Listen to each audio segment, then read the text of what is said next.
it's totally okay to say no. It's totally okay to say, absolutely fine, I'll do that, but I can get that to you by next week. Next Friday, I can get that to you by next Friday. That will be on next week's jobs list. I'm already maxed out for this week.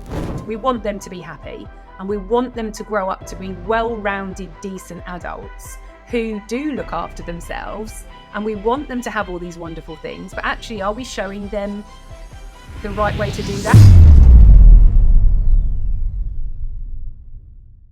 Hi, Kimberley. Welcome to the show today. Before we delve into what you do at the moment with regard to, your professional work and your job, give me a bit of background about you. What do I need to understand about you that connects you to what you do today? Great question. Hello, everybody. Lovely. Thank you very much for having me. Pleasure. I lead a very busy life. I fit a lot of things in. And that's why I'm passionate about what I do, because I'd like other people to be able to live as full a life as I do, and overcome the barriers. So I've got 2 kids with special needs. They're very much, they're not kids anymore. They're nearly grown up adults, but we've navigated all of that. I'm perimenopausal, so late 40s, that kind of time, which again is very relevant. I'm navigating that different part of my life, trying to kind of coming out of a chrysalis, maybe, like kind of I've dipped and I've got it under control and I'm coming out. So I've been there, I've done that. I don't have an easy life. The stuff that I'm going to say doesn't come from me leading a easygoing, privileged life, although I do have privileges compared to other people. It's tried, it's tested, it works. Yeah. Okay. Well, then explain what you do then. To how do you help other people? What's your purpose? Okay, so I am very passionate about helping people put themselves first, women first, really, women of a certain age, who are navigating changes in their life, getting to that. We all think as a mum, actually, that the babies and the toddlers are going to be the hard time. Whereas actually, personally, I think once they get to be teenagers, that's when it hits hardest, because I think at that point you're in a stage of your life when things are changing yourself as well.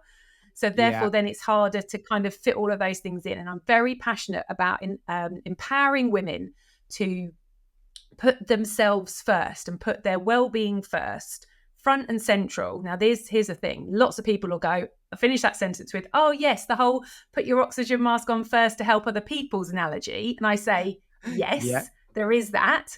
But let's go one step further and actually say, just because you're worth it, you don't put your oxygen mask on first just purely so you can be a good mum, and purely so you can be a good partner, and purely so you can do your job better, because you can be a better friend. You actually just deserve to be able to do it just because you're worth it yourself. That's stealing a very famous analogy, an advertising frame from a brand, but you are worth it. So do it because you're worth it. Because a lot of people in my situation will say, oh no, I'm happiest when the kids are happy.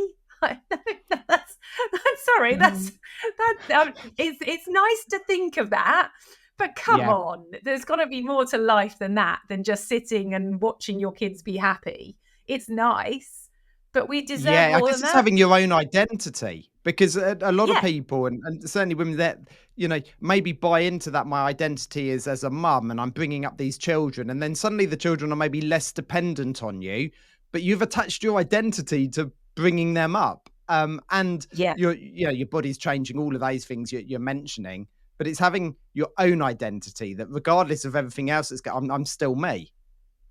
Yes. And I think that's probably part of the key, is when I'm saying to people, put yourself first, do things for yourself first.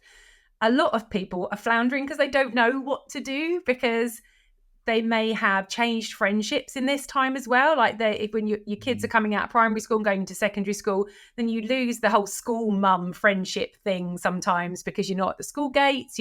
You are maybe going back to work more. So you've got work colleagues who aren't necessarily friends, but you're spending time with them. So you are, again, it is, what do I want to do? Who do I want to be? What are my hobbies? And what your hobbies were 20 years ago, 15 years ago, is very different probably to what you want out of life now. So it's okay to, let's explore that. let's delve into who you are and think, well, what lights your fire? And just because it was enjoyable to you 5 years ago doesn't mean to say you still have to do that. So I ran the marathon during COVID. I was training pre-COVID. That was my life. I loved it. I was a runner for a good 10 years before that. Absolutely loved it. I was one of those annoying people that would post their Strava things all the time and tell everybody I was running, and I was a runner. I haven't run for over a year. It doesn't light my fire anymore, and that's okay. I'm not going to keep going at it, trying to find that fire again, because it's perfectly honest, it makes me miserable. So I find something else that's enjoyable. Yeah, that's a really interesting point. I mean, I'm slightly battling with that myself. So to give a bit of context, early 20s, I was a full-time DJ. That's what I did. And I have DJ'd on and off, well, regularly, not so much for the last couple of years, but at one point I went from full-time down to just some weekends to then maybe once a week. And then the last couple of years it's drifted off. And I lost it doesn't excite me, but everyone knows me as a DJ. And it was sort of like, it feels icky because it's been attached to me as an identity. Yet at the moment, I will still DJ at some point. In fact, I'm DJing in a few months' time, but I'm not. It's not my passion at the moment. I'm not as bothered about it, and that makes me feel a little bit uncomfortable that I'm not really excited about it, because in the past it was like everything. Couldn't wait for the weekends, and new music had come out, a new bit of tech, something. It got me excited, and it doesn't as much, and I'm navigating that as to why. Yeah, and I think so if you don't feel negative about that, and I think that kind of then lends itself to friendships and relationships as well, to just celebrate that was your life then. It doesn't mean to say be happy that it happened and don't be sad that it's gone. So, and it might be when you can kind of release it in that respect, then actually it might be, it's like a good friend. It is like a friend that you would have in school or something like that you would see every day. But then when you're a grown up and you've got other things going on in your life and you want to dabble in other things, maybe you just see that friend, your DJing life, just maybe once every 6 months or something. And it's great. And it's that old friend that when you get together, it's wonderful and it's fantastic and you don't stop talking all the time. And that's great. And that's kind of like what adult friendships, real grown-up adult friendships are about, aren't they? That you can just go, we haven't seen each other for 6 months. Let's go and get dinner or something, or let's go and grab a coffee and have a walk, something like that. Your passions and your pastimes can be that as well, I think, as well, that you don't have to keep doing something just because you always used to. Yes. And I think maybe we're never taught to sort of navigate changes within our life. Yeah, and I think that is about processing and reflecting a little bit more on life. I think we just race through stuff. We race through life and we don't stop enough to really think hard about what we want out of life. Sometimes because we're scared. So a lot of the work that I do with people is about, okay, let's stop, let's take stock, let's reflect, let's really think about what makes you happy. What do you want out of life? And ask people those questions, very open-ended questions. Challenge them as well. I'm a big challenger. I will ask you why. Why are you doing that? And I'll wait for them to reply. And often they just I don't know. Okay, does that make you happy? What you're doing? Why are you doing that? Oh, well, because I don't know.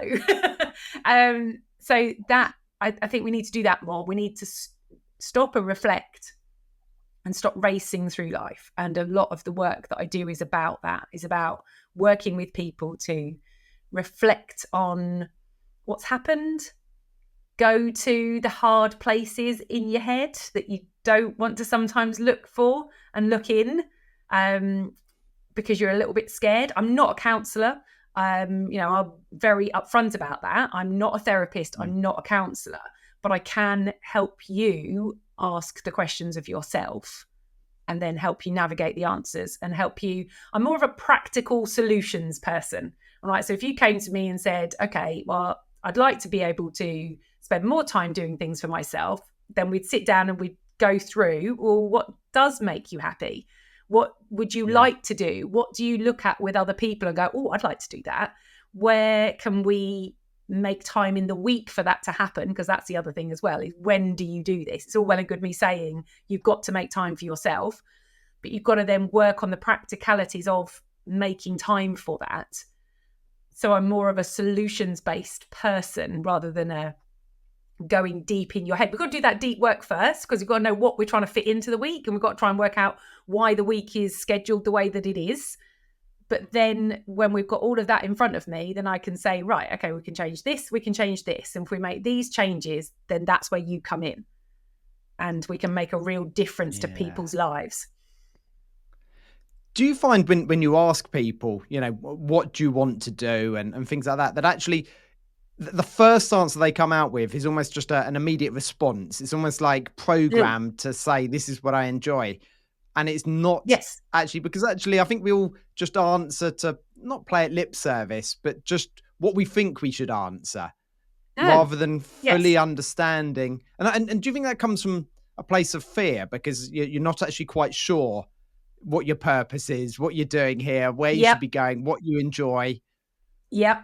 And a place of trying to fit in with everybody else.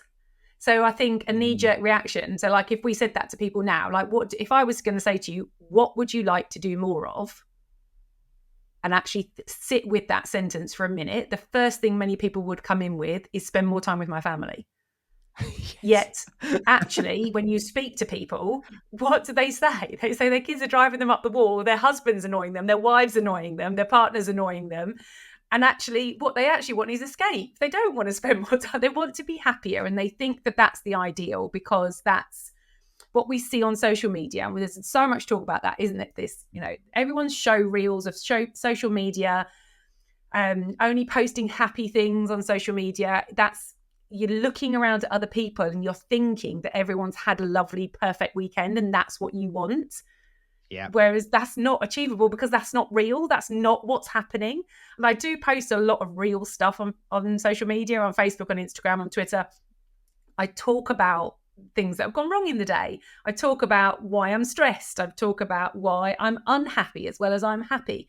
Because I think that's it. We all need to do more of that. We need to do more of what we are doing in real life on social media. If we think back to, I'm old enough to remember, when Facebook was really, really young and we were literally just posting, I'm just doing the ironing. I know. Those statuses, they're almost cringe. One came up a few days ago. Mine was, I've gone and had a haircut. I'm like, why did I post that on Facebook? Why not? Without a picture? Why not bring that back for social media? Because that's what it's about. It's about being social. So if you met somebody down at, you were out for a walk this afternoon and you met someone, they said, what have you done today? You'd say, maybe not had a haircut, but but I put the washing out and I was really cross because I put the washing out and then it's rained. That's what you'd say to somebody. So why don't we do that? And if we all make a pact to actually just be a little bit more real, then everyone's going to be more happier. Everyone's going to be more real, because that is actually what people want to know. People actually want to know how you really are and how your day actually went, not a ultra filtered, not just even a filtered photo, but an ultra filtered version of what you have done. You might put a plate of food on the table and take a picture of the plate of food, but then you leave out the fact that you burnt it the first time, you ran out of 2 ingredients and had to go to the shop, and the kitchen looks like an entire mess ball. That's what people want to see. That's what, and not to laugh at you, but actually just to make themselves feel better, because that's what's happened with their dinner time, and that's what's happened with their washing, and they're on their 3rd load of washing through the washing machine because they keep forgetting to put it in the dryer. And we can all make each other feel better in that way, instead of all trying to pretend that we want something, because we're all making the problem worse, aren't we? We're all pretending that we want something that actually isn't real. Yeah, we're comparing our behind the scenes to other people's highlights. Yes. Which is, what happens on social media. Exactly. Like, I've done it before myself. I've posted a nice photo of a walk in autumn with the kids, and it looks idyllic. Yeah, Yep. there was arguments to get out the house. The kids hit each other as they got in the Yep. car. Yeah, like there was an argument. I had to pretty much bribe them to take this photo. Went home and wished I'd just put the TV on and not gone for the walk because it was just so Yeah. stressful. But Exactly. yeah, everyone on Facebook was like, "Oh, I wish I was living that life." Yeah. And I think some of the TV that we watch as well has this to blame. It's not just social media. I know social media gets a bad rap, but we can use it as a force for good if we want to. But it's also thinking about like the TV shows that we watch and the books that we read. I'm all for a big rom-com on the TV and the books that I read. But again, that's not real life. Watching Virgin River and wanting that and Sweet Magnolias and Emily in Paris, this is not real life. So if you're comparing yourself to that, we're comparing our autumn today, which I'm looking out the window and it is teeming with rain. Yeah, I'm going to compare that to a Virgin River fall, when everyone's out with their, with their lovely shirts and gilets on, with a crisp winter's yeah, day, with a pumpkin spice latte, walking around the woods with its beautiful sunshine, looking at mountains. That's just and then a nice country fair at the weekend. It's not real life, is it? So we're setting ourselves up for, what would you like to do more of? I would like that life. Well, that life's not real. So how can we actually work with you to get a real life happier? The real life yeah. that we live now, 2024, in this country, with the issues that we're all struggling with, how can we just make that better? Well, that's my question then. I mean, how Okay. can we? How can we? So some of it is, I'm very big on lists. Do you write a list? So Yes. yeah, okay. Do Yeah. you think about your list that you have currently got. Yeah. Is there anything for you written on that list? No. No. See? So this is my big thing. If we don't put things on our list for ourselves, number one, they don't ever get done because that's what you're seeing as more important. So you won't prioritize it because it's not on your list. And the other way is if you're constantly looking at a piece of paper or a digital one, whatever, with everybody else's needs on it, what is that saying to you? It's saying to you that you're less important than everybody else. So a lot of people will not just have work things on a list, but they'll have things like pick up prescription for your child, buy a birthday present for your nephew, take husband's dry cleaning to the supermarket, pick up this for my mum, do this for my dad, do this for the social secretary at the PTA, all of that kind of stuff. They'll do things for other people on the list as not just work, as well as the cooking, the cleaning, blah, blah, blah, blah, blah. But there's never anything for them on the list.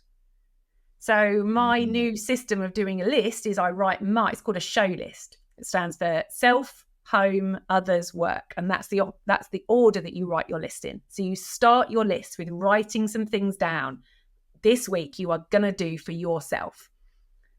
And then you move on to things to do in the home. That's the next important thing. Then things to do with others.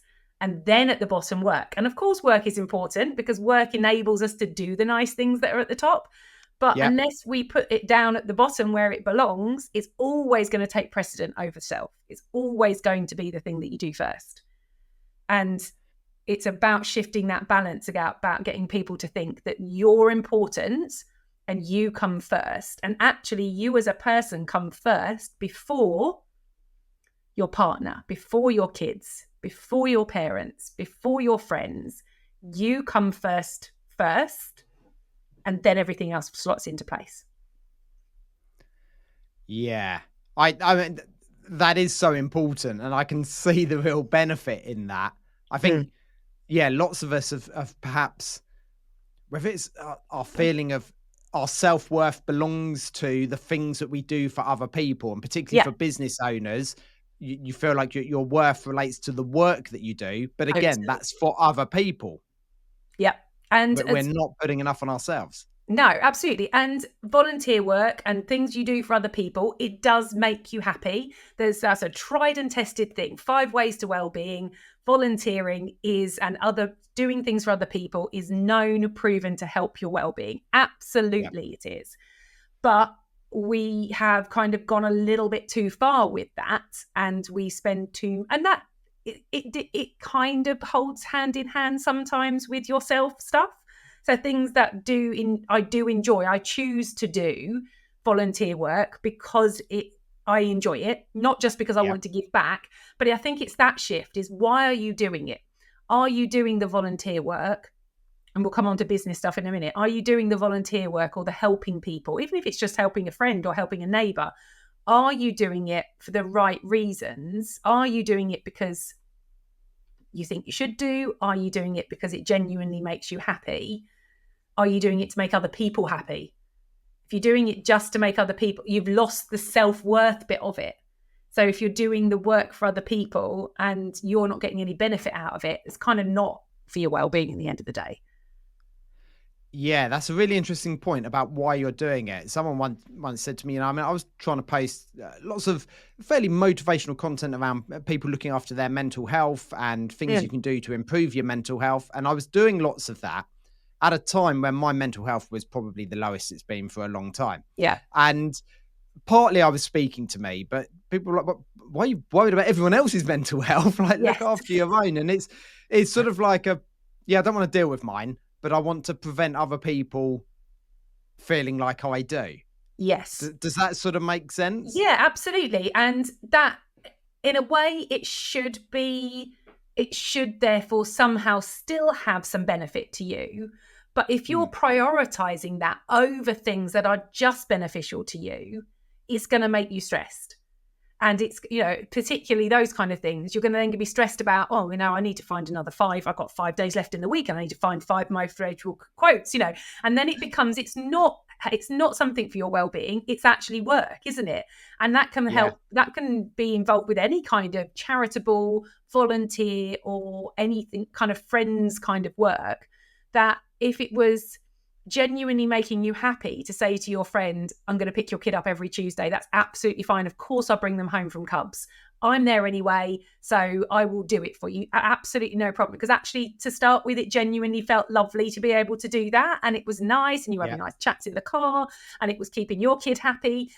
But now, if it's not right because you actually need to be somewhere else at that time, or you're thinking that your kid doesn't actually like Cubs anymore, but you can't let them stop because you've told your friend that you're going to bring their kid home every Tuesday. That's when it gets that kind of ickiness, doesn't it? And but we're like, but I can't let my friend down. I can't stop because I've already committed to that. But that's when I would then come in and say, no, you're the first. You're important first. You need to stand up for yourself. You need to put your needs first. And it's lovely to help other people, but you've got to put your needs first. And when they're met, when all your needs are met, then you can go out and help other people and do those kind of things. But you've got to put yourself first. Yeah. Yeah, completely agree with that. Yeah. And it is particularly, you're very right, with business people, especially like entrepreneurs, solopreneurs, those kind of people. We are our business and it's just us, isn't it? And there is 24 hours in the day and you feel like you have to fill all of that time with things to do with your business, because essentially literally the buck stops with us, doesn't it? If I don't put the work in, if I don't turn up and do the work, then I don't get the money out of it at the end. But you've got to see it as you've got to be well enough to run your business, because actually there is no one else. You can't rock up to an office and just sit there nursing a headache and a migraine and somebody else will answer the phones today and somebody else could go for it. You can't say to a colleague, can you just cover for me because I've really got to sit here and get rid of this headache? You can't say that to someone, can you? No. So you've got to look after yourself. Okay. Yeah, I'm taking this. I'm saying okay because I do need to hear this from myself as well. I hope everyone listening is enjoying this. I'm sat here feeling like it's a personal session. But you're right. We do need to take better care of ourselves. And as someone who's I've got better at it, but was traditionally very much a people pleaser. I'd be saying yes to everything. And it would. the stress in myself would just build up, because then I wouldn't have time to do things for myself because I'm doing it for everyone else, which is something you commented on right at the start. How do you find time when people say, oh, I haven't got time? Yeah. Okay. So first of all, it's the language. You don't find the time, you make the time. And that's a big difference, isn't it? Right. So if you say, I'm going to find the time this week for something for me, I'm going to find the time to watch that TV program because I really want to watch that. I'm going to find the time to go for a walk. I'm going to find the time to see a friend. You won't find the time because work will take over, because that's just how we're programmed. Whereas if you say, I'm going to make the time, then just the shift in the language, it's more proactive. It makes you feel like it's more important anyway, just because you're going to make time for that. You manage to make time. If you think about it, you manage to make time for everything else. You make the time to pick the kids up when they need to be there. You make the time to make dinner. You make the time to fit the work in. So it's perfectly possible. It's just challenging yourself enough to change your way of thinking about self-care. And then it does all come down to being quite proactive with your weekly planning. And that's, again, other systems that I then will teach. It's about the show system, then as in the self, home, others, work, then works into writing a weekly plan that this then goes on to. So when I'm looking at my calendar, and I run many different calendars, and I've got online ones and I've got paper ones, and I've got one that sits in the kitchen for dinners that everybody else can look at, all of those kind of things. But my life revolves around my piece of paper that is sitting right next to me, and that I do every Sunday evening without fail. And I make a weekly plan, and I just write out Monday to Sunday, hourly blocks. So it's got hours down the side, the days of the week across. I first of all put in the things that are on the calendar already. So like today's podcast went in, and then I've got a Specsavers appointment this afternoon, and then I've got things like home tutoring, got to pick my kids up. So there's things on there for other people. I'm not being silly here. I am being realistic with this. All the other things, but then I will put in other commitments, like I do synchronized swimming, so that's going in tomorrow night, and that will go on at that certain time. So anyway, then you can then see what you've got in the week. So here's the big thing. I do this before I write my show list. So before I write down the jobs that I'm going to get done this week, I look at what time I've got. So this week I've got a busy week. There's a lot going on. If I glance over at my week, I've got a lot of meetings already planned, and they're big chunky things as well. They're not like quick half an hour meetings. They're like, I'm out tomorrow morning until midday, 12:30, 1 o'clock-ish. Got a big meeting on Thursday. So I'm looking at my week, and then I'm thinking, what is actually realistic for me to be able to do this week? I then I'll write down the things for myself. And it might be very realistic that I'm not going to get I'd love to be able to say, okay, I'm going to spend 4 hours out on the paddleboard on Wednesday, and I'm going to go shopping for 3 hours. I'm going to do some craft with my kids. I'm going to finish the embroidery, and I'm going to do the 20 jobs that I'm going to write on my work jobs list. That's not going to happen because I've got other things that are there this week that's just too chock-a-block. But I have put some things down on my self list that are small little things that I can fit in throughout the week. There is something on my list every single day for me, even if it's a 15-minute thing or a 20-minute thing. On one day, it might be a big longer hour thing because that's what I've got the time for. Yeah. And then I fit in, okay, well, again, it was a busy week. So on the home one, I didn't say that I was going to clean the house from top to bottom. I haven't got time for that this week. But I can put some washing on. And I can tidy my study, which I've done this morning. So see where I'm going with this? And then I'm going to get to the work bit at the bottom. And instead of writing down every single thing that I could possibly do, I just write down what I can realistically do this week. And that's when then you then look at the weekly plan and think, okay, how can I fit these little things in little chunks? And once you've got a system like that works for you, and this one, I know it works for many people, it might not work, but it's worth a try. You can then see what you've got time for and what you can fit in different places, and you can fit little bits in and you become more productive. Yeah. You with me? Yeah, yeah, definitely. Yeah, yeah. I don't know. I do. I mean, I type, so my to-do list goes in as time blocks Yes, it's exactly into like my that. diary. And exactly like, this podcast's been booked for a few weeks. This was already in my diary. Yep. I can't drag a to-do list item into my diary for Yes. now because it's already blocked. And you start to see how much time you've got available, because that's, I guess, the other thing. I've very regularly ran a to-do list that would just grow and grow and grow, because Yep. it didn't matter how much I ticked off. There was always more going on it. And Yes. then you'd get to the end of the day feeling like, well, my to-do list is just longer. And by Yes. Friday, you were like, you feel like you'd failed because your to-do list hadn't really gone down. And I guess that's working on the important things as well. There's the matrix, isn't there? Important, urgent, blah, blah, blah. But Yep. what you're saying is looking after yourself first.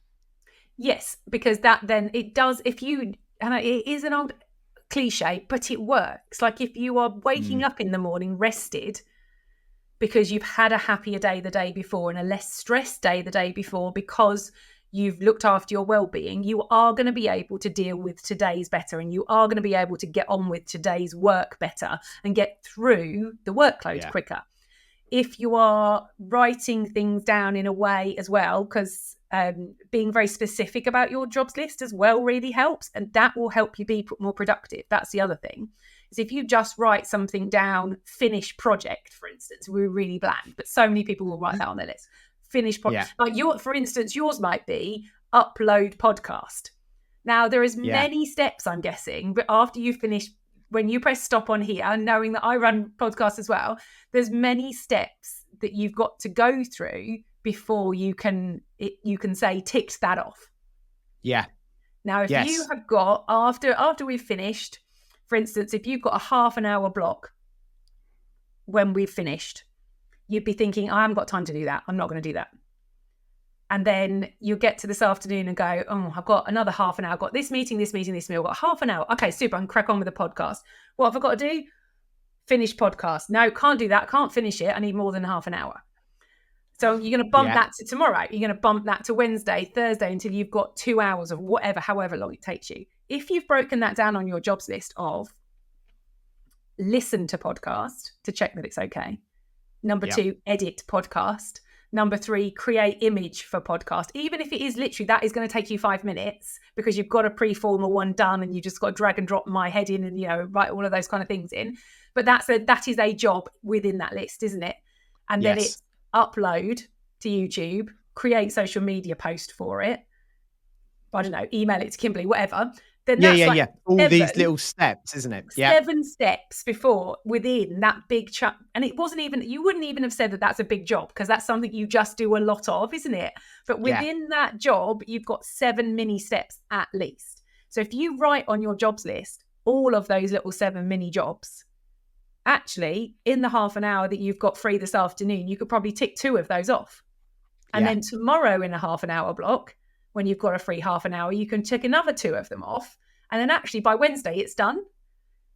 So it's about being really effective with how you're writing your jobs list. Yeah, see how that works? Yeah, oh, completely. I mean, it's something I'm not perfect at. I'm getting better. I always used to try and do these big sort of 90-day plans. And what would happen was on the Monday, I'd often do it on a Friday. On the Monday, I'd want to do the whole thing. Like every single task that's on there. Yeah, right, I'm doing it today. Rather than, hang on, some of these are meant to be doing this week, this week, this week, and so on and so on. But I want to do all of it because I know that it's in my head. I've got to do all of that. And I almost couldn't plan that forward. I just want to crack on. And then I just feel busy. And then because I've done that, I haven't maybe done some of the other bits I should have been doing. And then you end up in that stress mess of having even more work to do. You're probably sort of figuring me out a bit that, I'm now much more organized. And it's funny because I think people think I'm organized because I'm organized. I'm not. I'm organized because I'm disorganized. If that, I've had to get organized because if I don't, I'm incredibly disorganized. Yeah, and I think that's where mine's come from as well. Yeah, so I am, I do feel like I'm an organised person, but my life doesn't lend itself well to being organised, if that makes sense. And Yeah. also having kids that are neurodiverse as well, I've needed to be more organised for two reasons. One, because we don't do spontaneous in our house at all. That just doesn't work. And two, because there's so many things going on. There's doctor's appointments, there's hospital appointments, there's schools to talk to. I've got to be around. I've got to be physically more present with them for certain things. I have had to over the years. So it's come out of that I've kind of learned how to deal with my life by being ultra organized, so that I don't drop balls, because it's the balls that I'm juggling that might be a little bit harder than some people's balls. So that sounds really dodgy, but there's a sound clip and a half. I know what you mean. Well, there's that 5 balls theory, isn't there? The 5 balls theory, and you've got your home life, your relationships, things like that, work, and what it's sort of saying is that if you drop your work ball, it will bounce back. Yes. But if you start dropping like your health and relationships and things like that, actually you could shatter one of those quite easily. Exactly. So they're the ones you've got to really look after. And I guess there's another part here. You were mentioning about having lots to do and a busy life, and I often say, I've got a to-do list that I set, and then I've got this other one that other people set for me, and that's called Outlook. And it's, you get emails coming in, can you do this? And I guess it's again also managing your time for all of those tasks as well. That's an interesting point. So like, if I've got this beautifully written list here, which is looking gorgeous because I only wrote it last night and I haven't done anything to tick anything off yet. What happens this afternoon, tomorrow morning, when somebody comes in and says, okay, I need this by now. That is about empowering yourself to go back to them as well, maybe, and say, well, I can't. No, that's not going to happen. Sometimes, there's a couple of different scenarios for this. So particularly work reasons, it's totally okay to say no. It's totally okay to say, absolutely fine, I'll do that, but I can get that to you by next week. Next Friday, I can get that to you by next Friday. That will be on next week's jobs list. I'm already maxed out for this week. Or asking them and saying, what's the deadline on this? When does it need to be done by? Because we've got into this culture, especially emails, and this is like seriously pertinent in schools at the moment with the other work that I'm doing. Since COVID, we're very, very over-reliant on email, and we just fire off an email and say, this needs to be done. I need this done by, please can you do this? Thanks very much. And we send it off. And then that lands in someone's inbox and they're like, oh God, well, when am I going to do that? Now, the person sending it didn't necessarily mean it needed doing today, but we're reading that, perceived that if someone's emailed me, then it's important. So I must get it done. And it's juggling that kind of thing. Whereas actually, if we'd had a conversation about it, because we've all stopped using our phones for phoning people, haven't we? Or having a conversation, even in offices. And we're saying this in schools, like people don't have a conversation with other people within their workplace anymore. They email them. And if you're having a conversation with someone, even if it's a video call, you can gauge that, can you just get it done? Whenever fits with you is fine, kind of a job. Yeah. Or is it, I really need it by the end of the day and I'm really sorry. And if it's one of those kind of things, you really need it by the end of the day, then you adjust your things accordingly. And you're like, right, that's not going to get done. That's not going to get done because this is really important. And I understand that's just what's going to happen. But if it's a whenever you can get to it kind of a job, well, then write it down and put it on next week's list. Yeah. There's other things as well, like family commitments that will be like, my husband was meant to pick the kids up tomorrow afternoon and now suddenly can't because he's been pulled into a meeting. So I've got to do it. How do I juggle that around? You just be flexible. It's not written in stone, but when you start doing this as a system and you follow this kind of thing as a mantra of putting yourself first, you can be more flexible. You're better at dealing with the stress because you're more resilient yourself. You've built your resilience up. You've built your well-being bank up. So when your partner rings and says, I'm not going to get home from that meeting tonight, you've got to pick the kids up, you don't completely lose the plot, because you're like, okay, it's all right, it's okay, because you're well in yourself. Yeah. And you also know that things can just get jiggled around and juggled around, and that's okay.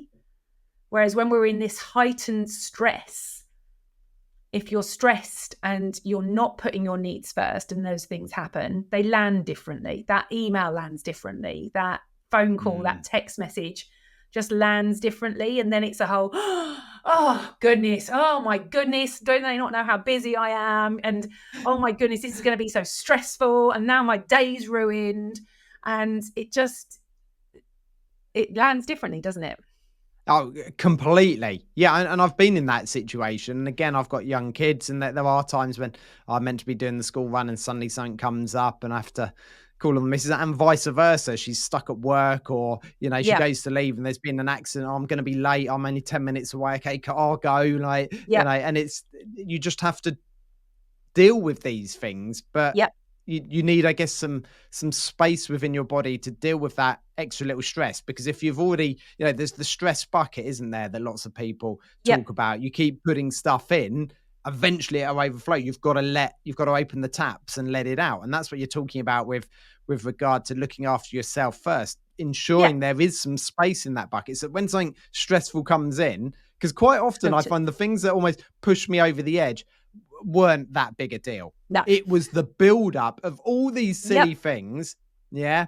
And then someone doesn't say thank you when you've let them Oh, out at a junction. yes. And that's it. You're riled up because you've been running late, and this happened and this happened and someone spoke, and it's often those little things. Whereas another time you're just like, oh, whatever. Yeah. And I guess that is, by putting yourself first, you're in a better position to deal with those inconveniences that Yeah. life throws us. The curveballs, I guess. If we adding on extra balls, there's the Yeah, curveballs. absolutely. And because if you're doing this as a system and you're doing this as a life plan, this is how you're going to live your life, then it's fine, because it can just get picked up next week. It's okay. There is something that I do every Tuesday night. But if, for instance, you're right, if there was a massive accident and I couldn't get there, it's all right, because I know I'm going to do it next week. And I did it last Yeah. week.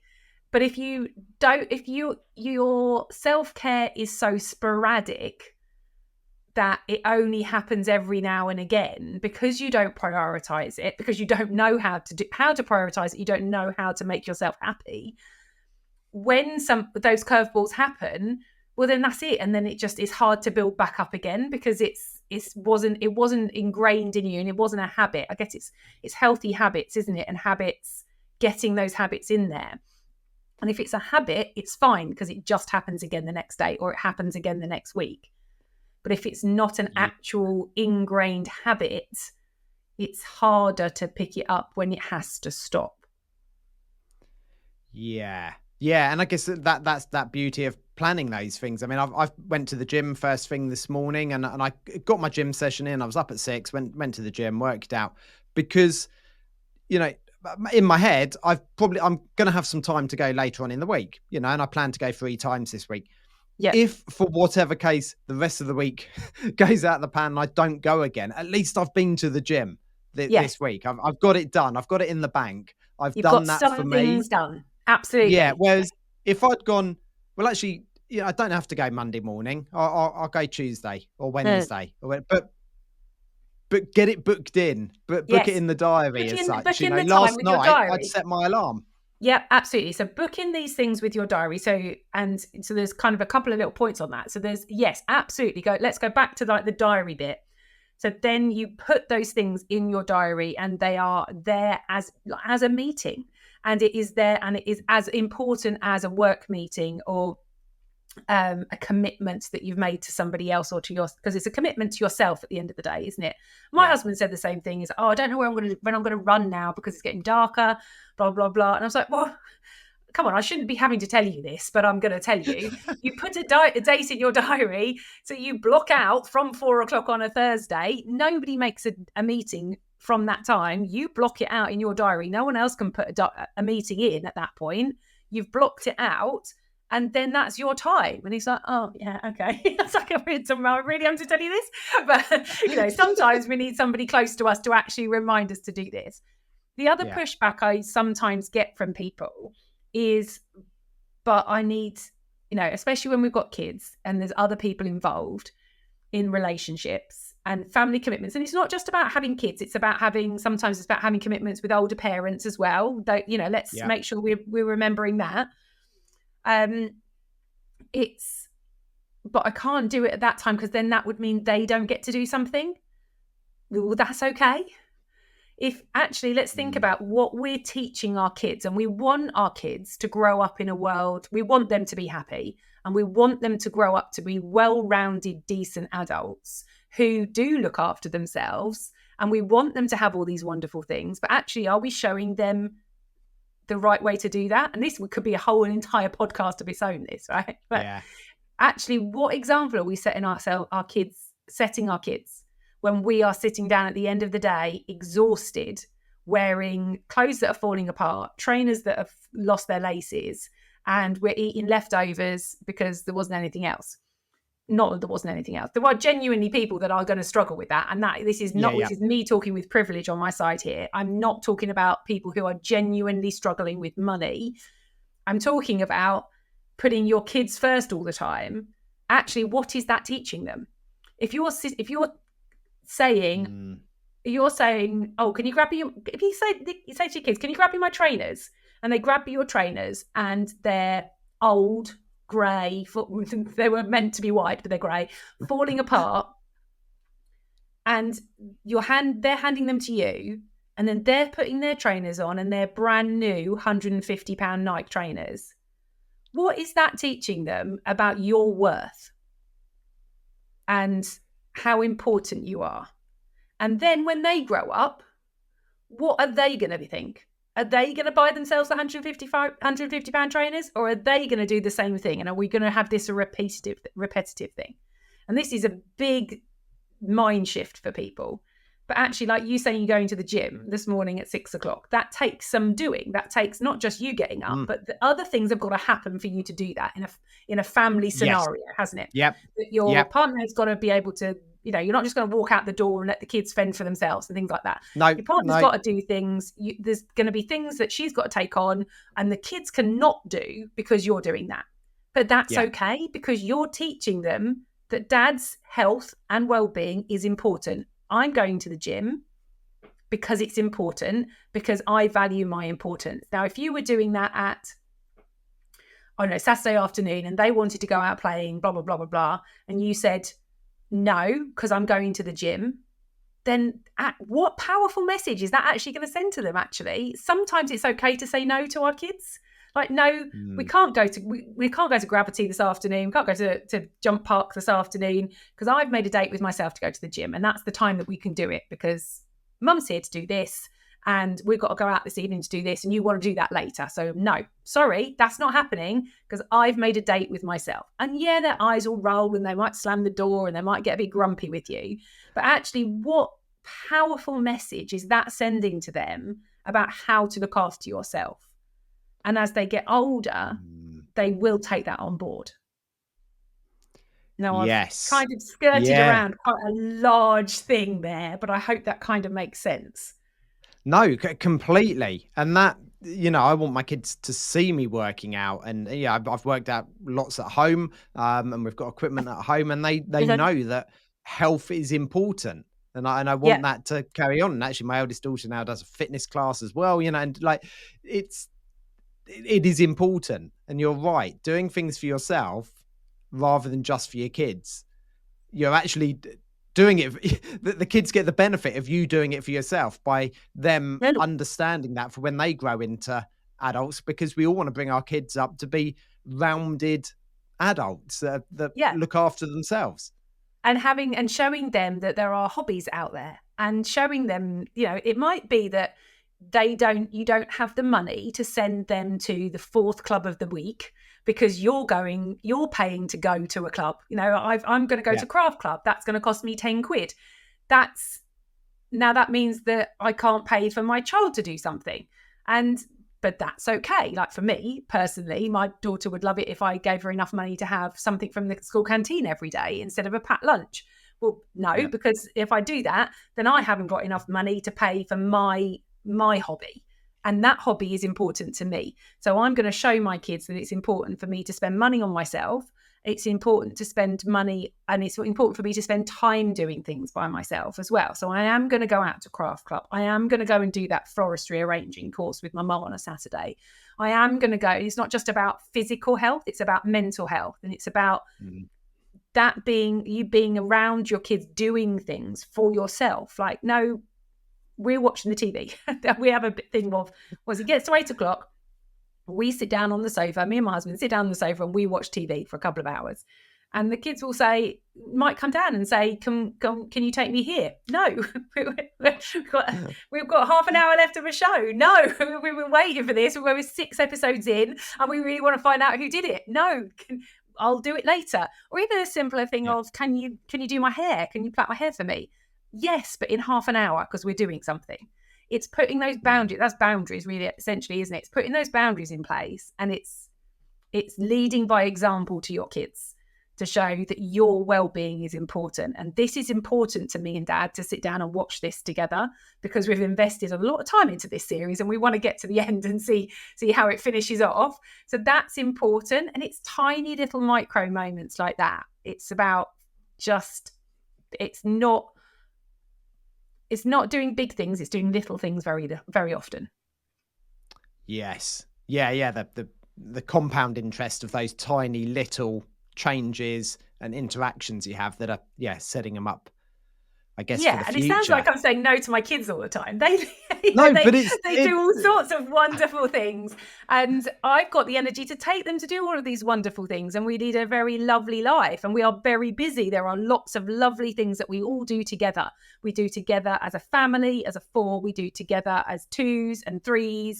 And we do lots of things. But that is enabled by having set boundaries on other things so that we've got the time and the headspace to be able to do these kind of things because we've prioritized our own well-being and we've done the things that we want to do for ourselves. And they're growing up to be well-rounded adults who know how to put boundaries in place, and they do. And I'm testament to that. They're nearly 18 and 20 and they hold boundaries very, very well, and they look after their own well-being very well. And it's frustrating sometimes when they run my things back to me and hold a boundary back that I've taught them how to do. But then they're like, oh, okay, I'm proud of you for that. Well done for saying no for that. And it works, but we have to teach our kids that. They're just not going to grow up just knowing that. We've got to teach them how to keep a boundary and teach them how to put their needs first. By us putting their needs first, that's not going to teach them. No, there's some really powerful messages in there. Kimberley, to finish off today, I guess, just give a busy business owner one little tip. What's the first thing they should start with? Because we've covered lots about, and I'm thinking this might go back to lists, but what one thing does someone need to start making a change to I suppose, improve their life, get more time and feel more rounded themselves? What would be the starting block? Yeah, I would say putting something for you on your to-do list. Even if you don't do the list that you do, the system that I explain, even if it's just go to your list now, wherever you've got your list, or however you run your organization, even if it's, some people don't do lists, but they do it like you do with, like, on a calendar and blocking things out. Just go and put something for you on that list or on that system right now. And it doesn't have to be very big. It doesn't have to be, I'm going to start marathon running, or I'm going to start cold water swimming, or something like that. It can literally be, I'm going to sit down and watch an episode of TV. I'm going to watch a 20-minute episode of something, or I'm going to make a lunch date with a friend for the weekend. Something for you for the next week, and just do that. Just do one thing for the week. And then next week, try one thing, and then just see how that snowballs, because it will help. But if you can just do one thing, then just do one thing. Kimberley, thank you so much for joining me. It's been an absolute pleasure to talk to you. I've taken away some real insights for myself, and I'm piecing lots of bits together as well. And I'm certainly going to be reviewing my diary this week and Yeah, let seeing me where know I've how you actually get on. scheduled Yes. some more time. I will do. But yeah, thank you once again for joining me, and have a great rest of your day. Yes, and you. Thank you so much for having me. Thank you for tuning in to this episode of the Balanced Ambition podcast. I genuinely hope the stories inspire you as much as they inspire me. If you found value in today's conversation, please share it with a friend. And remember, by subscribing, you won't miss an episode, and it would truly mean the world to me. Stay balanced, and I'll see you next time.